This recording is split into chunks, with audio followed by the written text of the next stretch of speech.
ჩვენ არ გვესმის რა საიდუმლოებასთან აქვს საქმე. კიდევ ვიმეორებ, ძალიან ბევრი ტომებია დაწერილი, ხო ხდებით, თეოლოგიური ნაშრომებია დაწერილი, რატომ მოხდა განკაცებული ღმერთის ჯვარცმა.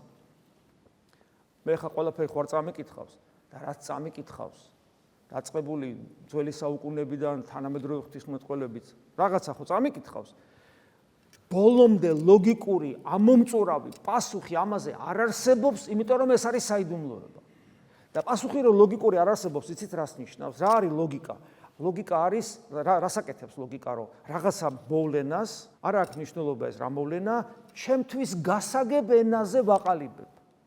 რომ მე გავიგო, ჯერ მე გავიგო, რასთან აქვს საქმე. დავინახე რაღაცა, ეს იცით რა არის? აი ეს არის, ეს, აი ეს ყოფილა. ლოგიკა ხსნის შიფრავს ჩემთვის გასაგებ ენაზე, რა ხდება ჩემ თვალწინ. მეცნიერებაში სასია, ხელოვნებაში სასია და აგერ თეოლოგიაში სასია. ლოგიკურად ბოლომდე ვერასდროს ვერავინ ვერ ახსნა, რას ნიშნავს განკაცებული ღმერთის ჯვარცმა. არ და კიდევ ვიმეორებ, ტომებია დაწერილი. იმიტომ რომ ეს არის საიდუმლოება, იმიტომ რომ იგი განიცდება, შეიმეცნება შინაგანად ლოგიკის მიღმა, ლოგიკის გავლით, იმიტომ რომ ეს არის რწმენის საგანი უპირატესად, ვიდრე თქვათ რაღაც ინტელექტუალური შემეცნების.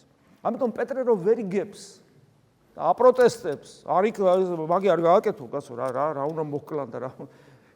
ეს არის კაცობრიობის მდგომარეობა.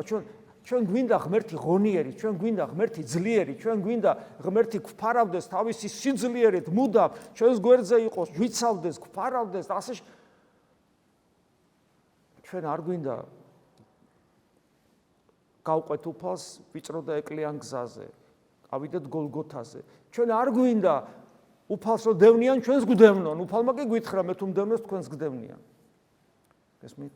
არ გვინდა ჩვენ ეს ჩვენი დაცემული ბუნების ამოძახილია, არ გააკეთო ეს და ამ დროს უფალი გვეუბნება ეშმაკი ხარ შენ თუ არ გამომყვები ამაში, ყველას გვეუბნება ამას.